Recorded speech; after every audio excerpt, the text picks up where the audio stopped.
नमस्कार दोस्तों, आज हम पढ़ेंगे फूंक फूंक कर पग धरो कहानी, जो कि पंचतंत्र की है।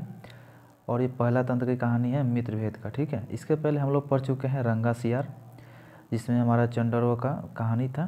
ठीक, तो आगे हम लोग बढ़ते हैं। आगे बढ़ने से पहले कुछ हमारा इसमें वार्तालाप दिया गया है। इस वार्तालाप में काफ़ी कुछ सीखने के लिए है, तो इसे हम लोग छोड़ेंगे नहीं, इसे हम लोग थोड़ा पढ़ेंगे और सीखेंगे। ठीक है, तो चलिए शुरू करते हैं। ठीक, दमनक की बात सुनकर पिंगलक ने कहा, दमनक, अपनी बात को तुम्हें प्रमाणित करना होगा। इसका क्या प्रमाण है कि संजीवक मुझे द्वेष भाव से देखता है? बात क्या होती है, जब पिंगलक शेर को दमनक इधर बोलता है कि जो संजीवक बैल है वो आपको मारना चाहता है, वो मुझे एक बार बोल रहा था, तो वही कहता है पिंगलक शेर कि देखो दमनक, इसका ना तुम्हें प्रूफ देना पड़ेगा मुझे कि सही में संजीवक मुझे मारना चाहता है या मुझसे बैर रखता है। ठीक है, तो वही बात यहाँ बोल रहा है कि क्या मुझसे वो सचमुच द्वेष भाव रखता है। दमनक बोला, इसका प्रमाण आप स्वयं अपनी आंखों से देख लेना। आज सुबह ही उसने मुझसे यह भेद प्रकट किया था।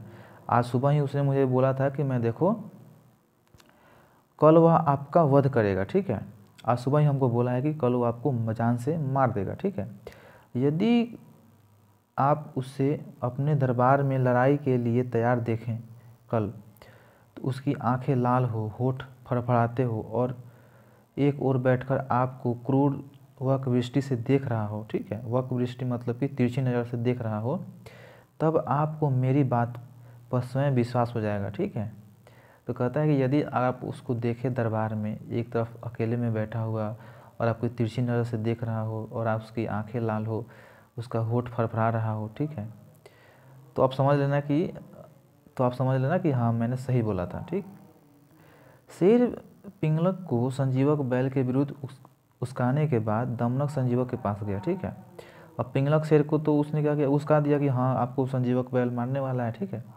अब क्या करता है, दमनक चला जाता है संजीवक बैल के पास। ठीक, संजीवक ने जब उससे घबराए हुए आते देखा तो पूछा, मित्र स्वागत हो, क्या बात है, बहुत दिन बाद आए, कुशल हो तो? ये बोलता है संजीवक बैल। दमनक बोला कि राजा सेवकों के कुशल का क्या पूछना। ठीक है, राज सेवकों के कुशल का क्या पूछना, उनका चित्त सदा अशांत रहता है। ठीक है, स्वेच्छा से ही वे कुछ नहीं कर सकते, निशंक होकर एक शब्द भी नहीं बोल सकते, इसलिए सेवावृत्ति को सब वृत्तियों से अधम कहा जा गया है। ठीक है, सेवावृत्ति को सब वृत्तियों से अधम कहा गया है, यानी सबसे छोटा माना गया है, नीच माना गया है। ठीक, सेवावृत्ति यानी कि नौकरी को। ठीक है, आज हम लोग जॉब के लिए बहुत एड़ी चोटी कर देते हैं एक। ठीक है, देखिए यहाँ पे लिख रहा है कि इसलिए सेवावृत्ति को सब वृत्तियों से अधम माना गया, सबसे छोटा माना गया। ठीक है, सेवावृत्ति यानी कि नौकरी, यानी कि जॉब। ठीक है, अब देख लीजिएगा आप लोग अपने हिसाब से। यहाँ पे नौकरी को तो मैं बोल रहा हूँ कि सबसे अधम माना जाता है, सबसे छोटा माना जाता है। ठीक, चलिए ठीक है, आगे बढ़ते हैं। संजीवक बैल बोलता है, मित्र, आज तुम्हारे मन में कोई विशेष बात कहने की है तो कह दो निशंक होकर के। साधारणतः राज सचिवों को तो सब कुछ गुप्त रखना चाहिए। ठीक है, साधारणतः तो ऐसा है कि जो राज सचिव है उसको तो सब चीज़ गुप्त रखना चाहिए, क्योंकि जो दमनक था वो प्रधानमंत्री बन चुका था। ठीक है, तो यही बोलता है संजीवक कि ऐसा तो है कि जो भी राज सचिव है, जो राजा से जुड़े हुए लोग हैं, उसको तो हर बात गुप्त रखनी चाहिए, लेकिन आप मुझे बोल दो निश्चिंत होकर। ठीक है, कोई दिक्कत नहीं है, किंतु मेरे तुम्हारे बीच कोई पर्दा नहीं है। ठीक है, तुम बेखटके अपने दिल की बात मुझसे कह सकते हो। दमनक अपने अभय वचन दिया। ठीक है, दमनक ने बोला कि आपने अभय वचन दिया है, इसलिए मैं कह देता हूँ। ठीक है, बात यह है कि पिंगलक के मन में आपके प्रति पाप भावना आ गई है। ठीक है, यानी जो पिंगलक शेर है आपके बारे में गलत सोच रहा है। ठीक है, आज उसने मुझसे बिल्कुल एकांत में बुलाकर कहा कि कल सुबह ही आपको मारकर अन्य मांसाहारी जीवों की भूख मिटाएगा। कल क्या करेगा, संजीवक बैल को मार देगा पिंगलक शेर, और जाके जो भी मांसाहारी जीव है उसको जाकर के दे देगा गिफ्ट के तौर पे। दमनक की बात सुनकर संजीवक देर तक हतभ्रस्त रह गया कि अरे यार, ये कौन सी बात हो गई। मूर्छना सी छा गई उसके शरीर में। कुछ चेतना आने के बाद तीव्र वैराग्य भरे शब्दों में बोला, राज सेवा सचमुच बड़े धोखे का काम है यार, राजाओं के दिल होता ही नहीं है। मैंने भी शेर से मैत्री करके मूर्खता की, समान बलशील वालों से मैत्री होती है, समानशील व्यसन वालों ही शाखा बन सकते हैं। अब यदि मैं उसे प्रसन्न करने की चेष्टा करूँगा तो भी व्यर्थ है, क्योंकि जो किसी कारणवश क्रोध करे उसका क्रोध उस कारण से दूर होने पर दूर किया जा सकता है, ठीक है। और किसी कारणवश वो पे क्रोध करता है तो उसके कारण बता करके हम क्या कर सकते हैं, उसको दोष को दूर कर सकते हैं। लेकिन जो अकारण ही कुपित हो उसका कोई उपाय नहीं, लेकिन जिसका कोई कारण ही ना हो तो क्या उसको बताइएगा कारण, ठीक है। निश्चित ही पिंगला के पास रहने वाले जीवों ने ईर्ष्यावश उसे मेरे विरुद्ध उस्का दिया है, ठीक है। अब कहता है कि अच्छा बात ऐसा होगा, जो पिंगलक शेर के जो आसपास लोग रहते हैं उन्होंने क्या किया होगा, ईर्ष्यावश जो है कि मेरे विरुद्ध उसको भड़का दिया होगा, ठीक है। सेवकों में प्रभु की प्रसन्नता पाने की होड़ लगी रहती है। देखिए अच्छी बात कही गई है कि मान लेते हैं आप कोई बहुत बड़े पद पे हैं और आपके जो सबसे नीचे हैं, सबसे नीचे नहीं, जो आपको आसपास के लोग हैं वो चाहेंगे कि आप उसके नज़र में अच्छे बने रहें, ठीक है। तो आपके नज़र में जो अच्छा है उससे वो कंपटीशन करेंगे, ठीक है। आपके बारे में गलत बता देंगे राजा साहब को कि नहीं ये गलत आदमी है, मैं अच्छा आदमी हूँ, ठीक है। तो वही बता रहा है कि सेवकों में प्रभु की प्रसन्नता पाने की होड़ लगी रहती है, रेस लगा रहता है, कंपटीशन लगी रहती है। वे एक दूसरे के वृद्धि सहन नहीं कर सकते, एक दूसरे की जो है कि आगे बढ़ रहा है वो सहन नहीं कर सकते। दमनक बोलता है कि मित्रवर, यदि यही बात है तो मीठी बातों से अब राजा पिंगला को प्रसन्न किया जा सकता है, वही उपाय करो। संजीवक, नहीं नहीं दमनक, यह नहीं हो सकता, यह उपाय सच्चा उपाय नहीं होता है। एक बार तो मैं राजा को प्रसन्न कर लूँगा, किंतु उसके पास वाले कूट कपटी लोग फिर किन्हीं दूसरे झूठे बहाने से उसके मन में मेरे लिए जहर भर देंगे, ठीक है। दमनक इधर बोलता है कि यार एक काम करो ना, थोड़ा सा अच्छे से बात कर लो उससे तो सही हो जाएगा। तो संजीवक बल बोलता है कि नहीं नहीं नहीं नहीं, मान लेते हैं इनका मना भी ले, ठीक है, लेकिन फिर भी तो जो आसपास उसके लोग हैं वो उसको क्या करेंगे, फिर से उसको झूठे बहाने बना करके मेरे प्रति जहर भर देंगे और मेरे वध का उपाय करेंगे, जिस तरह गिदर और कौवे ने मिलकर ऊँट और शेर के हाथों मरवा दिया था, ठीक है। अब यहाँ पे एक और कहानी स्टार्ट हो जाती है जिसको मैंने बोला था कि फूंक फूंक कर पग धरो, ठीक है। तो जिस तरह गीदड़ और कौवे ने मिलकर ऊँट को शेर के हाथों मरवा दिया था, ठीक है। तो ये कहानी है जिसमें गीदड़ और कौवा ने मिल करके ऊँट को शेर के हाथों मरवा दिया था, ठीक है। तो चलिए इस कहानी के बारे में पढ़ते हैं, ठीक है। ये कहानी सुना रहा है संजीवक, सुना रहा है, ठीक है, दमनक को। इसके पहले क्या हुआ था, दमनक कहानी सुना रहा था सबको, ठीक है। अब क्या है, इस संजीवक बैल कहानी सुना रहा है दमनक गिदड़ को, ठीक। तो चलिए सुनते हैं संजीवक बैल की ये कथा।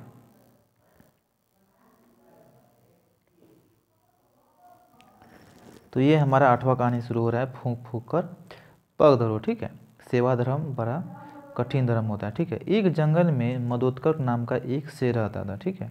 अब ये नया शेर है जिसका नाम क्या है, मदोत्कट। उसके नौकर चाकरों में कौवा, गीदड़, बाघ, चीता आदि अनेक पशु थे। एक दिन वन में घूमते घूमते एक ऊँट वहाँ आ गया। शेर ने ऊँट को देखकर अपने नौकरों से पूछा, यह कौन सा पशु है, जंगली है या ग्राम्य है, ये जंगली जानवर है कि गाँवों में रहता है, ये जो नौकर है। तो शेर ने ऊँट को देखकर पूछा, ठीक है। कौवे ने शेर के प्रश्न का उत्तर देते हुए कहा कि स्वामी, यह पशु ग्राम है और आपका भोज्य है।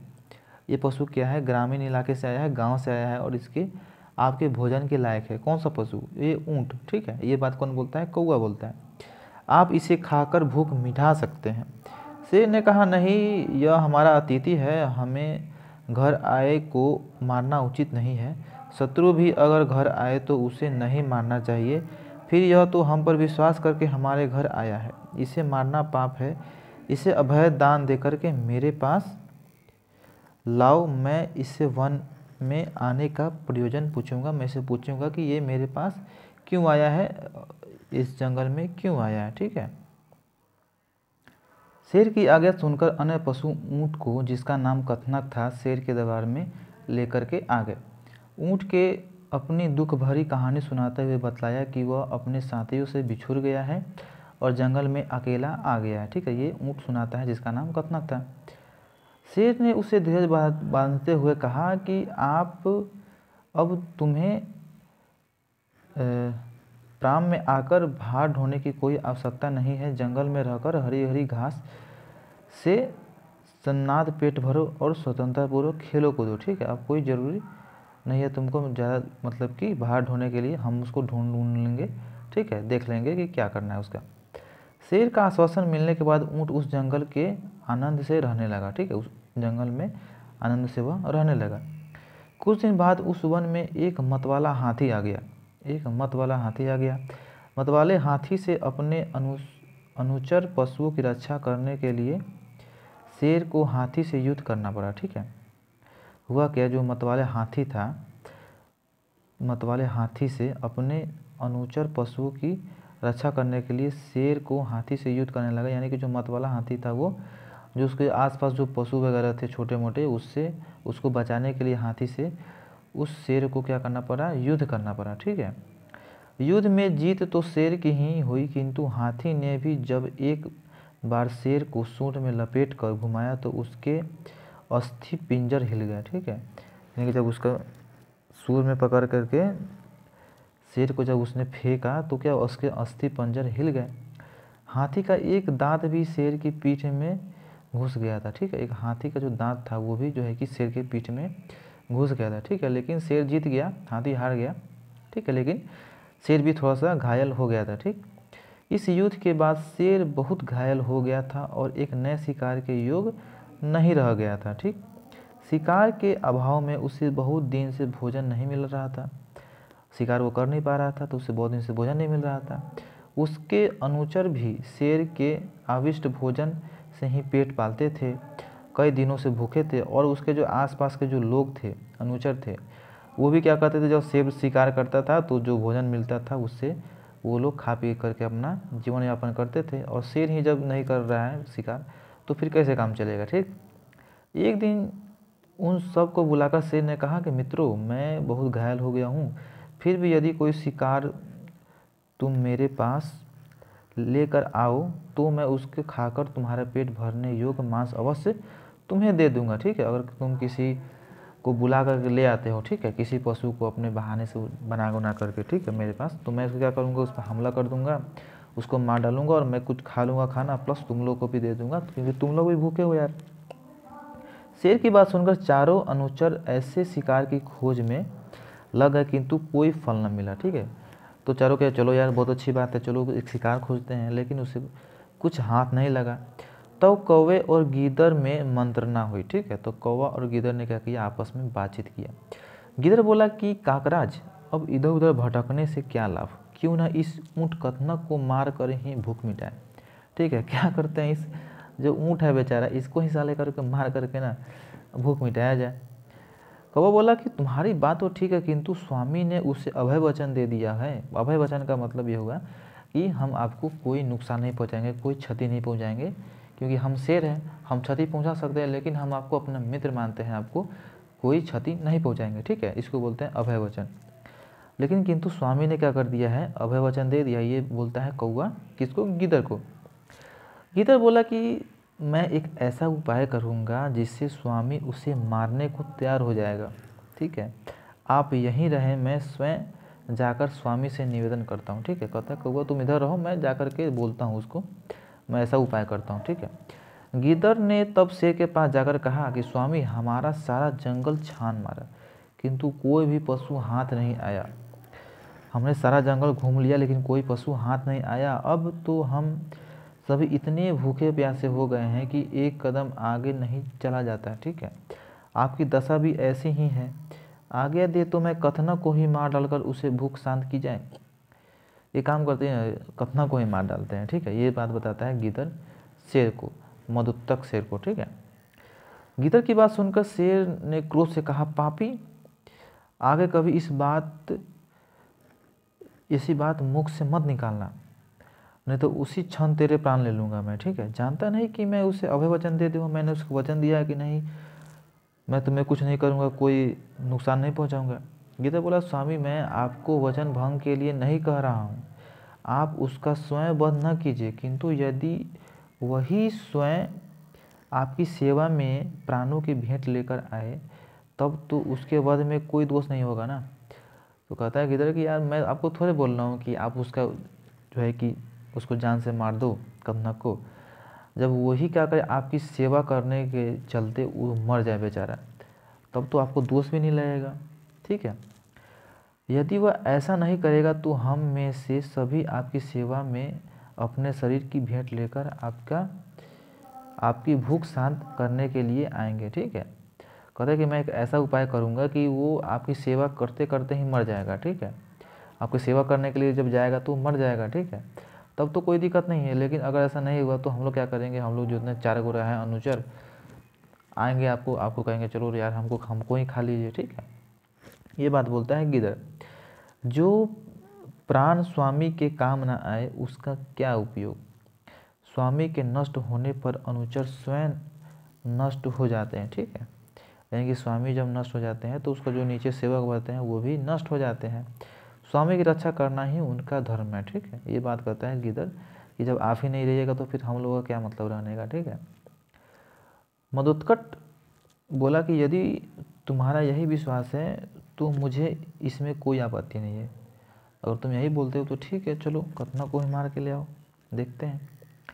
शेर से आश्वासन पाकर गिदड़ अपने अन्य अनुचर साथियों के पास आया और उससे उन्हें लेकर फिर शेर के सामने उपस्थित हो गया। वे सब अपने शरीर के दान से स्वामी की भूख शांत करने आए थे, ठीक है।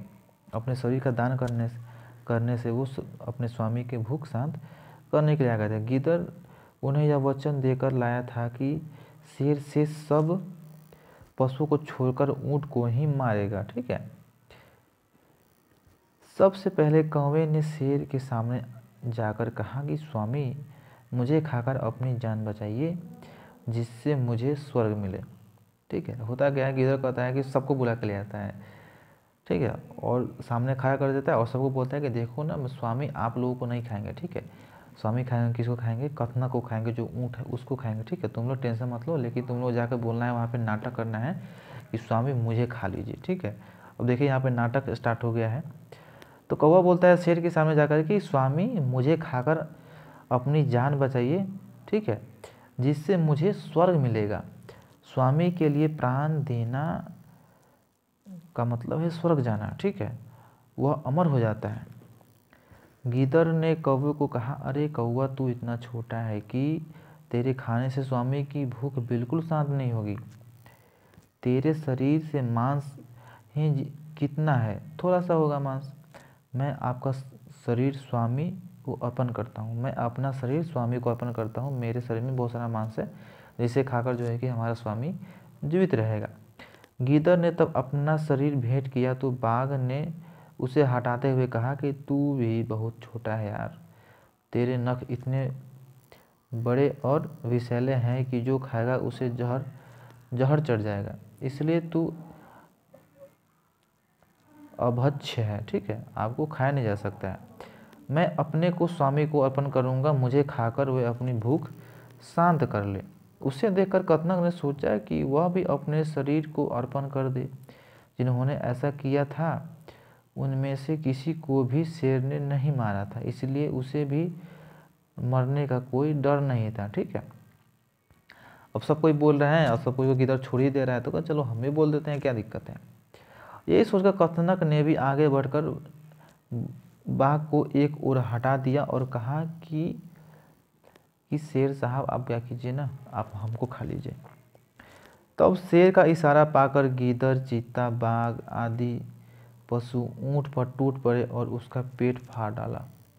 सब के सब उसके मांस से अपनी भूख शांत कर लिया, ठीक है।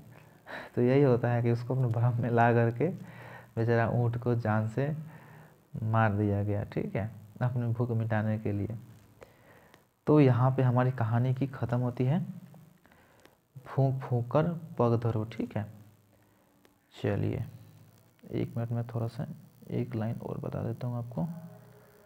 इस कहानी का जो मेन मुद्दा क्या था, सेवा धर्म बड़ा कठिन धर्म है, ठीक है। जो सेवा का धर्म है वो बहुत ही कठिन धर्म है। इस कहानी से हमें सीख मिलती है, ठीक है। तो चलिए अगला कहानी जो आपको मिलेगा अगले एपिसोड में, तब तक के लिए हमें आज्ञा दीजिए। जय हिंद।